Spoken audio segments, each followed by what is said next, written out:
Alright, so this is the lecture number 93 in our DSA series, and for now we are solving the problems related to recursion, and this would be our fourth problem over the recursion.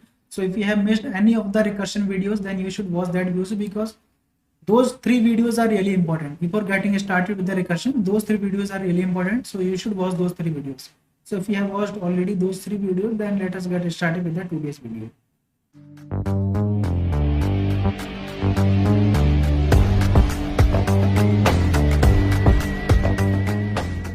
So the problem for today is calculate factorial of a number. So you already know that what is factorial. If you don't know, then let us try to look at here. This is the example of factorial. Factorial is something like if you have to calculate the factorial of 5, then 5 into 4 into 3 into 2 into 1. So this is the result of these multiplication would be the factorial of the number. So you have to calculate the factorial of a number without using loop. You can see we are not allowed to use any loop. It is clearly mentioned, and using the recursion. Fine. So let us try to look at problem. I think so. This is the sample test case. If we have been provided 5, then our output should be 120. So let us try to figure out what is factorial first. So first of all, factorial is something. If you have been given 5, then factorial would be 5 into 4 into 3 into 2 into 1. The result of these all the multiplication would be your factorial. So 5 into 4 is 20, 20 into 3 is 60, 60 into 2 is 120. So 120 should be the answer. This is the factorial, and this is also written in this form also. 1, 2, 3 into 4 into 5. They both are same thing. So we have to do this. And so before getting started, what was our 3 steps? Our step was expectation, faith, third was meet expectation with faith. These are the 3 steps. Fine. Now what we have to do, our expectation is, first of all, we have to clear our expectation. Input is 5 and output should be 120. Fine. So if let us say you have been provided a fact function or factorial function with 5, then your output should be either, you can say your output should be 1, 2, 3, or you can say your output should be 5 into 4 into 3 into 2 into 1. Fine. So if we have been provided with fact of 5, then our output should be 5 into 4 into 3 into 1, 3 into 2 into 1. Fine. Indirectly 120. So this is our expectation, and we will have again faith, because faith comes to rescue for us while solving the recursion problems. Fine. So our faith is that factorial of 4 will return the multiplication of what?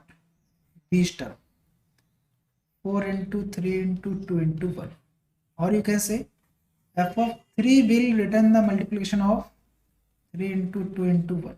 Fine. Or you can say f of 2 will return 2 into 1, or you can say f of 1 will return 1. Fine. So this will return to here, and this would return to here, and this would return to here, this would return to here. Here I am showing the high level thinking, or how the code is, what was the code flow. But not let us not get into that part. First of all, clear on that part. What is faith and what is the expectation?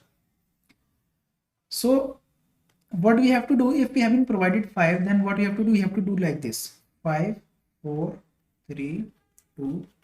You need this and multiply each and everything. So if you can call the same factorial function with a smaller value of f of n minus 1 or 4, and if you have faith, then f of 4 will do this, will return me this, 4 into 3 into 2.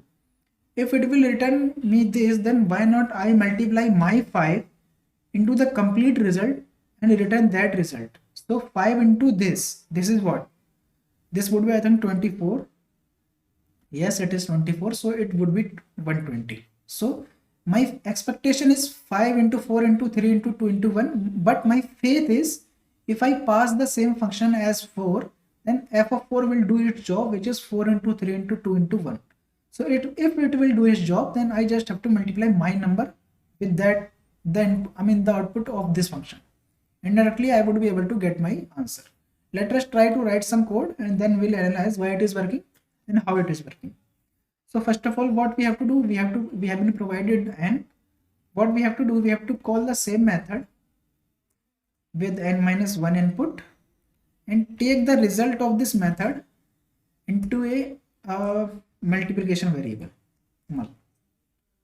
or multiplication. Fine.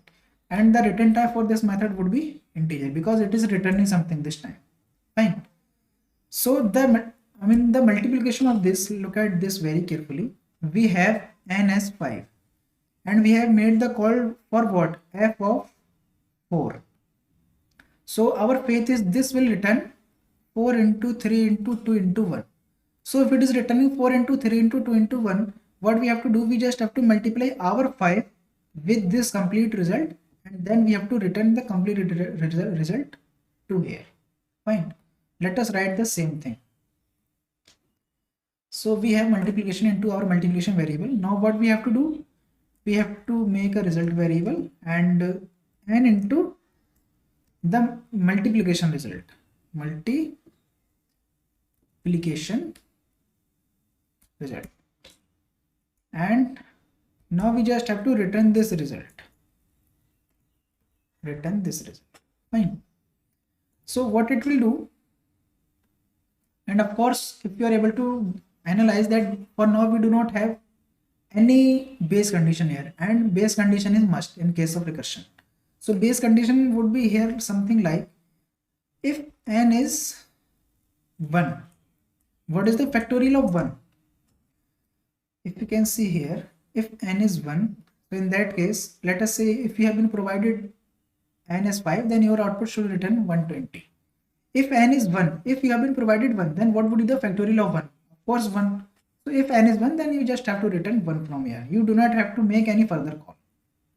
Fine. So in that case, return 1 simply. And this is done. Our program should work now. Let us try to run it and then we'll analyze also why it is working. Because in recursion, analyzing is the must, because everyone is not able to understand the recursion. So fact, let us call it fact and let us try to print this. And if you can see, we are not printing our output into this recursive method. Why? Because we just have to print our final output. We do not have to print every time.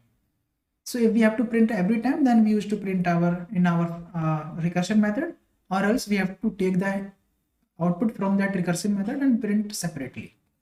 So the code is done. Let us try to run it. So sample input is 5.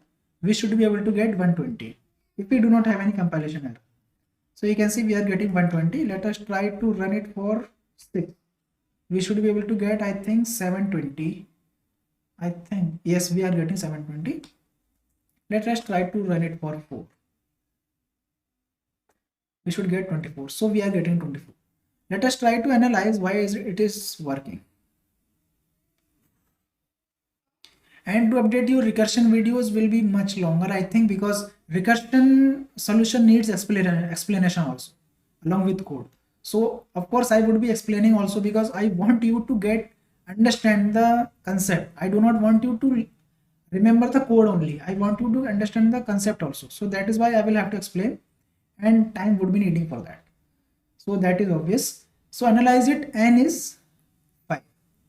If n is 5, we'll check this condition. If n is 1, no, n is not 1. So we'll make the call for factorial of n minus 1. Let us see. We have this into our stack. And we have something like this. Factorial of, let us denote f as factorial of 5. Fine. So n is not 1, so it will again make call factorial of n minus 1. So n minus 1 is what? F of 4. Fine. So if it make again call, then again it will go till here. Again n would be 4. So if n would be 4, n is not 1. So again it would make call to n minus 1 this time. If this is making another call to f of 3, then again, I mean, new instance would be created for that method and control will come to here. So now n is 1, so n, I mean, now n is 3, n is not 1, so again this would be called with f of 2. Now again, if this is being called, then again n is 2, so again n is not 1, so if n is 2, so now it will make call for f of 1. If f of, I mean, f of 1 is there, so n is 1, in that case n is 1, so this condition would be true. If n is 1, then return 1 from here. I mean, factorial of 1 is 1, so return 1 from here. So this will not make any further call, this will return itself from here. The meaning of return is, if we are returning from any point, then that method is completely popped out from the stack. Fine. So that is the meaning of return. So if it is popping out from the stack, then it will return 1 from here and it will return 1 to f of 2, because f of 1 was called from f of 2. So it will return 1 here. Return value is 1 and this would be popped out from the stack. If it has written 1 here, now multiplication contains 1. Now here f of 2, or at the time point, I mean at the time of f of 2, what was the value of n? N was 2. So multiplication into 2, 2 into 1 is 2. So 2 would be stored into result and result would be written from here. So f of 2 is returning 2. F of 2 is returning 2. So remember what I told you, any function is returning from any point, that means that method would be popped out from the stack. It has been popped out with this value, return 2. Now from where it will go? It will go to f of 3. So f of 3 received the 2, which was the, I mean, this was f of 2 and it has returned 2 into this multiplication variable. So 3, which is in this case n is 3, so n would be multiplied with this result. Now this result is 2, because 2 is returned from f of 2. Look at very carefully. F of 1 return 1 to f of 2 and f of 2 return 2 to f of 3. Do not get confused here. So f of 3, I mean f of 3 received 2. So 2 into n is what? 3. So 2 into 3 is 6. Now this result contains 3, I mean 6. Now this 6, I mean f of 3 will return this 6. So f of 3 will return 6 to f of 4, because f of 3 was called from f of 4 only. So now f of 4 received 6. So multiplication contains 4 this time. Let us erase it. Now I mean this is f of 4 and it has returned 6. Sorry, this was f of 3, but currently we are in f of 4 method. So it has returned 6. So 6 into n is what? 4. Actually f of 3 was popped out from the stack. So f of 4 was, n was 4. So 4 into 6 would be 24. So 24 would be assigned to this result and this result would be returned. So this f of 4 will return 24. Remember what I told you, any method returns something, it, I mean, eventually popped out from the stack. Now we are in the method of f of 5. So remember what was our expectation from f of 5? F of 5 should return 5 into multiplication of 4 into 3 into 2 into 1. But we were having faith that f of 4 will return 4 into 24 into 3 into 2 into 1, which is 24. So look at here, f of 4, what f of 4 has returned? F of 4 has returned 24. So that is why our faith and expectation mechanism works. So f of 4 now receives 24. Now we are in the f of 5 method and this return 24. Now n is what? N is 5. 5 into this is what? This is 24. So 5 into 24 is nothing but 120. So now result contains 120 and then this result would be written from here. And where this result would be written? F of 5 from where it was called? It was called from main method. So now this fact received the 120 and 120 will be printed. This is how the faith and expectation mechanism work. And I hope I was able to explain you the concept of this faith and expect mechanism in case of factorial printing. Because I mean, the explanation and the understanding part of the recursion requires that stamina to, I mean, explain and to grasp the thing also. So I hope you have got the logic of, I mean, printing factorial using the recursive approach. Of course, you could do this same approach using the loop also. And if you have, if you are thinking why I have written this multiplication result and this, we could simply write this also. What n into factorial of n minus 1. We could write like this also. In that case, we do not need this line. This would also work. Let me show you also so that you can have faith on me. It should be written 24. So it is written in 24. So why I have written like this? Because I want you to get understand. Like this would make you confused. So that is why I have written the, I mean, I used to write the code, I mean, that should be readable or that should be understandable by people. I mean, this is understandable by me or who is the pro programmer, but not everyone who are beginner in the programming. That is, it is not being understandable by anyone. So that is why I prefer to write the code into a clean way. So that this is the point. Do not get confused that I cannot write the code into a smarter way. I can write the code, but that would not be understandable by you. So that, I mean, there is no mean if I cannot teach anything. If I know anything and if I cannot teach anything, then there is no mean to teach. So that is why I have to prefer this way. So that is out of context, but the context here is I want you to, I mean, get these things of the recursion. Now the problem was for this factorial of a number. So if you are able to get it, then this is a very good achievement for me. If not, then you should reiterate this video so that you can get the logic behind the scene, how faith and expectation mechanism works in case of recursion. Fine. So that's all about this video from my side. We'll see you in the next one. Thank you.